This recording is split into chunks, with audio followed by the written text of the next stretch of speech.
اعوذ باللہ من الشیطان الرجیم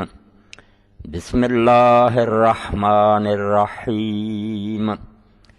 وَكَمْ أَهْلَكْنَا قَبْلَهُمْ مِنْ قَرْنٍ هُمْ أَشَدُّ مِنْهُمْ بَطْشًا فَنَقَّبُوا فِي الْبِلَادِ هَلْ مِن مَّحِيصٍ إِنَّ فِي ذَلِكَ لَذِكْرَىٰ لِمَنْ كَانَ لَهُ قَلْبٌ أَوْ أَلْقَى السَّمْعَ وَهُوَ شَهِيدٌ وَلَقَدْ خَلَقْنَا السَّمَاوَاتِ وَالْأَرْضَ وَمَا بَيْنَهُمَا فِي سِتَّةِ أَيَّامٍ وَمَا مَسَّنَا مِن لُّغُوبٍ فاصبر على ما يقولون وسبح بحمد ربك قبل طلوع الشمس وقبل الغروب ومن الليل فسبحه وأدبار السجود۔ ان سے پہلے ہم نے کتنی امتوں کو ہلاک کر دیا جو ان سے طاقت میں زیادہ تھے، تو وہ علاقوں میں پناہ کی تلاش میں پھر مارے پھرتے رہے، کہیں پھر پناہ ملی انہیں۔ اس میں بے شک ہر اس شخص کے لیے یاد دہانی اور عبرت ہے جس کے پاس دل زندہ ہو، یا دل زندہ نہ ہو تو کم از کم وہ توجہ کے ساتھ کسی کی بات تو سنے۔ اور ہم نے آسمانوں کو اور زمین کو اور جو ان دونوں کے درمیان ہے 6 دنوں میں پیدا کیا، اور ہمیں ذرا تھکاوٹ نہیں لگی۔ تو جو کوئی یہ کہتے ہیں آپ اس کو برداشت کریں، اس پر صبر کریں، اور اپنے رب کی حمد کے ساتھ اس کی تسبیح کریں، سورج نکلنے سے پہلے، سورج غروب ہونے سے پہلے، اور رات کے بھی کچھ حصوں میں اللہ کی تسبیح کریں، اور سجدہ کرنے کے بعد بھی۔ اللہ رب العالمین نے یوم آخرت کے وقوع کے بارے میں جو دلائل دیے ہیں کہ وہ دن ضرور آئے گا جہاں لوگوں کو اپنی زندگی کے اعمال کا حساب دینا پڑے گا، کئی قسم کے دلائل دیے ہیں۔ آفاقی دلائل میں سے ایک دلیل یہ تاریخی استقرار بھی ہے کہ دنیا میں جو کچھ ہوتا آ رہا ہے اس کو تم دیکھتے نہیں ہو کہ اللہ تعالیٰ کو اگر کفر سے، بدعمالیوں سے، بد کرداری سے نفرت نہیں ہے تو یہ بار بار عذاب کیوں آتے ہیں؟ اگر اس کی نگاہ میں نیک و بد سب برابر ہیں کہ جیسے چاہو رہو، اس کو کوئی پرواہ نہیں، اس نے بنا دیا عیش کرو، اس کو کوئی دلچسپی نہیں کوئی نیکی کرتا یا بدی، اگر یہ بات ٹھیک ہے تو یہ بار بار قوموں کی گرفت کیوں ہوتی ہے؟ علاقوں کے علاقے برباد کیوں ہوتے ہیں؟ ایک بار نہیں ہوئے، نوح علیہ السلام سے یہ سلسلہ چلا۔ اس سے تمہیں اس کائنات کے خالق کے مزاج کا پتہ نہیں چلتا کہ اس دنیا کا جو حکمران ہے وہ کیسا ہے؟ آیا وہ اس بارے میں لاپرواہ ہے، بالکل اس کو کوئی دلچسپی نہیں، یہاں جو جی چاہتا ہوتا رہے، یا تم دیکھتے ہو کہ وہ نظر رکھتا ہے کہ اس دنیا میں رہنے والے کیا کر رہے ہیں، اور جب وہ حد سے بڑھ جاتے ہیں مہلت دیتا ہے کہ یہ گلہ نہ کریں کہ ہمیں وقت نہیں دیا، شاید ہم توبہ کر لیتے، سمجھانے والے بھی بھیجے جاتے ہیں، مگر جب وہ حد سے گزر جاتے ہیں تو پھر علاقوں کے علاقے تباہ ہو جاتے ہیں۔ وہ یادگاریں پڑی ہوئی ہیں، اور قرآن مجید نے جگہ جگہ توجہ دلائی کہ پھرو زمین میں اور دیکھو کہ ان محلات میں رہنے والے کہاں گئے، وہ کنویں کیوں بیکار پڑے ہیں، وہ بستیاں کیوں ڈھئی پڑی ہیں۔ تو یہی بات یہاں بھی بیان فرمائی کہ یہ اندازہ کرنے کے لیے کہ اللہ تعالیٰ کانوں میں تیل ڈال کر اور آنکھیں بند کر کے کہیں سو نہیں گیا، وہ دیکھتا ہے کہ دنیا میں کیا ہو رہا۔ اس لیے وَكَمْ أَهْلَكْنَا قَبْلَهُم مِّن قَرْنٍ، یہ قریش اپنی قوت و شوکت پر ناز نہ کریں، کسی گھمنڈ میں نہ آئیں۔ ان سے پہلے ان سے بہت طاقتور قومیں اس زمین میں ہوئیں، عاد ثمود، یہ سارے تو عرب کے ارد گرد ہی تھے، اور عرب لوگ ان کو جانتے تھے، ان کی داستانیں ان میں مشہور تھی، علاقے بھی دیکھتے تھے۔ تو فرمایا ان سے پہلے ہم نے بہت قوموں کو ہلاک کیا ہے، ہم اشد منہم بطشاً، جو ان سے قوت و شوکت میں بہت بڑھ کر تھی، ان کی طاقت بڑی زیادہ تھی۔ اور دوسری جگہ قرآن مجید میں آتا ہے کہ یہ ان لوگوں کے 10ویں حصے تک نہیں پہنچے جو کچھ ہم نے ان کو دیا تھا نا، جتنی ترقی ان کے دور میں ہوئی تھی۔ اور اب بھی ان کی یادگاریں دیکھیں، اہرام مصر اور دوسرے جو بنے ہوئے عمارتیں، حیران ہوتا آدمی، اور لوگ کہتے ہیں کہ وہ انسانوں نے نہیں بنائے، جنہوں نے بنائے، یعنی اتنی ترقی ہو گئی تھی اس دور میں، مگر یہ ترقی بچا نہیں سکی، عذاب الہی سے ان کی حفاظت نہیں کر سکی، برباد ہو گئے۔ تو برباد ہونے کی وجہ جو لوگوں نے مطالعہ کیا تہذیبوں کا، وہ بھی اسی نتیجہ پر پہنچے جن میں عقل اور دیانت تھی، اور قرآن تو یہی نشاندہی کرتا تھا کہ تباہی کی وجہ یہ نہیں کہ ان کی معیشت کمزور تھی، ان کی فوجی قوت جو تھی اس میں کوئی کمزوری آ گئی، یہ ساری چیزیں عروج پر تھیں۔ اس وقت محلات تھے، عیش و عشرت تھی، باغات تھے، چشمے بہہ رہے تھے، مگر اس کے باوجود کیوں گر گئے پھر؟ کیوں نہیں بچ سکے؟ کیونکہ بنیاد جو تھی وہ ختم ہو چکی، ایمان نہیں رہا تھا، اس لیے تقویٰ نہیں تھا۔ یہ ٹائن بھی جیسے لوگ جنہوں نے 20 تہذیبوں کا مطالعہ کیا نا، وہ بھی اسی نتیجہ پر پہنچے کہ بالکل دنیا پر اخلاقی قانون کار فرما، یہاں راج ہو رہا اخلاقیات کا۔ انسانوں کی حد تک، ایک ایک فرد کی حد تک ٹھیک ہے کہ کوئی آدمی مرتا، ہم نہیں فیصلہ دے سکتے کہ یہ نیک ہے یہ بد ہے، مگر قوموں کے ساتھ معاملہ یہ کہ اللہ تعالیٰ کسی پر ظلم نہیں کرتا۔ جب وہ لوگ حد سے بڑھ جاتے ہیں، نیک بہت تھوڑے رہ جاتے ہیں، پھر ان پر عذاب آ جاتا۔ تو اللہ تعالیٰ فرماتا ہے یہ قوموں کی ہلاکت اور بربادی، یہ خود دلیل ہے کہ اللہ تعالیٰ کو کفر سے نفرت ہے، ظلم اور زیادتی کو ناپسند کرتا ہے۔ یہ اس دنیا میں ہی نتیجہ تمہارے سامنے بار بار آیا۔ فَنَقَّبُوا فِي الْبِلَادِ، جب ہلاک کیا اتنی طاقت کے باوجود پھر بھاگے دوڑے پھرتے تھے کہ کہیں چھپیں، پناہ ڈھونڈیں، حل من محیص،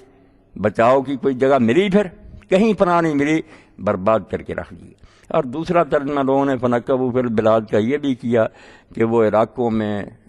دور دور تک ترقی انہوں نے کی، بہت تجارت کے لیے جاتے تھے، فتوحات کی، سب ٹھیک ہے کہ بڑے باروج تھے، بڑے باشوکت تھے، مگر جب عذاب الہی آیا تو کوئی چیز ان کو نہیں بچا سکی۔ اور دوسرا ترجمہ تتر بتر ہونے کا وہ بھی ٹھیک ہے کہ جب عذاب آتا ہے بعض قوموں پر تو ایسا آیا کہ ان کا نشان ہی مٹا دیا، بعضی قوموں پر اس طرح آیا کہ جو ان کے برسر اقتدار لوگ تھے وہ مرے، فرعون اور اس کی فوجیں، باقی مصری جو تھے وہ دھکے کھاتے پھرے۔ سبا کی قوم پر جب وہ بند ٹوٹا، کچھ مارے گئے، کچھ پھر شام کی سرحدوں کو چلے گئے، کچھ عراق کی طرف چلے گئے، یہ قبیلے تتر بتر ہو گئے، اور محاورہ بن گیا کہ وہ ایسے بکھر گئے جیسے قوم سبا بکھری۔ اللہ کہتا ہے یہی حال ہوتا نا، کچھ مر جاتے ہیں، کچھ پھر خیموں میں پناہ لیتے ہیں، کچھ دوسرے علاقوں میں جاتے ہیں، بار بار تو تمہارے سامنے یہ ہوتا رہتا، مگر تم یہی سمجھتے ہو کہ خالق کائنات جو اندھا ہے، نابینا ہے، اس کو کچھ نہیں سوچتا۔ ایسا نہیں ہے معاذ اللہ، وہ سب کچھ دیکھ رہا ہے، اس کی نظر ہے کہ دنیا میں کیا ہو رہا ہے۔ اسی وجہ سے بڑی بڑی قوت اور طاقت کے باوجود قومیں تباہ ہوتی ہیں، کوئی شے انہیں بچا نہیں سکتی۔ ہمارے ہاں جو زوال آئے ہیں، غرناطہ میں قرطبہ، دلی اور بغداد، سب کچھ تھا اس وقت مسلمانوں کے پاس، مگر ایمان اور کردار میں خامی آ گئی تھی، برباد کر کے رکھ دی۔ ایسی بربادی ہوئی کہ ہم آج تک نوحہ خاں رو رہے ہیں کہ کہاں گیا غرناطہ اور قرطبہ، اور کہاں گئی وہ بغداد کی شوکت۔ تو اللہ تعالیٰ یہ کہتے ہیں کہ اس سے پتہ چلا کہ اللہ تعالیٰ کو بے دینی اور کفر سے سخت نفرت ہے، اسی لیے یہ بار بار مظاہرہ ہوتا، عذاب ہوتے ہیں۔ ان فی ذلک لذکریٰ لمن کان لہ قلب او القی السمع وہو شہید۔ تو یہ قوموں کی جو داستانیں، یہ عروج و زوال کی کہانی جو ہے، کسی قوم پر عذاب آنا، یہ ساری چیزیں جو ہیں اللہ فرماتا ہے اس میں یاد دہانی، نصیحت ہے۔ سننے والے اور پڑھنے والے چونک اٹھیں گے، غفلت ختم ہو جائے گی، مگر دو چیزیں اس کے لیے شرط۔ یہ اس لیے بیان کرنا لازم سمجھا گیا کہ رسول اللہ صلی اللہ علیہ وسلم اور دین کا کام کرنے والے کبھی ان کو یہ صورتحال بھی پیش آتی نا تو دل ٹوٹ جاتا ہے کہ یار یا ہماری بات غلط ہے یا ہمارا سمجھانے کا انداز غلط ہے۔ تو اللہ نے تسلی دی رسول کریم علیہ السلام کو کہ نہ آپ کی باتوں میں کوئی خرابی ہے، ان سے زیادہ مقبول اور صحیح باتیں کوئی نہیں، نہ آپ کے سمجھانے میں کوئی کسر ہے، مگر ان میں اثر پذیری جو ہے نا، بات کو ماننے کی قابلیت نہیں، یہ مر چکے، مرے آدمی پر کوئی اثر نہیں ہوتا۔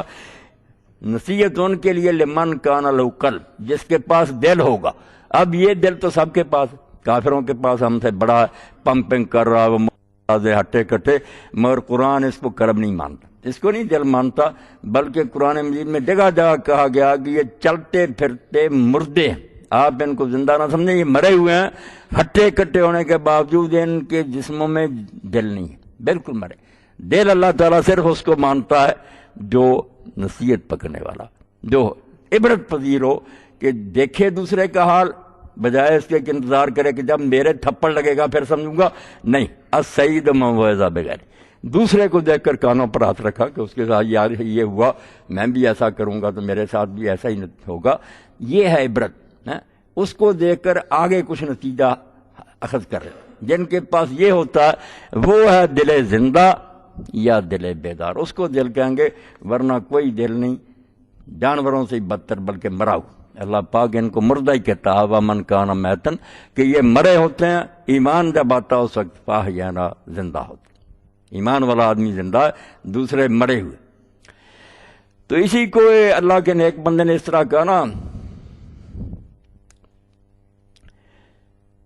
مجھے یہ ڈر ہے دل زندہ تو نہ مر جائے، کہ زندگانی عبارت ہے تیرے جینے سے، دل مر گیا پھر کوئی نہیں، پھر کوئی زندگی نہیں، بے شک کھاتا پیتا رہا آدمی، اس کی عمر جتنی مرضی لمبی ہو جائے، وہ انسانی زندگی نہیں، حیوانات کی زندگی۔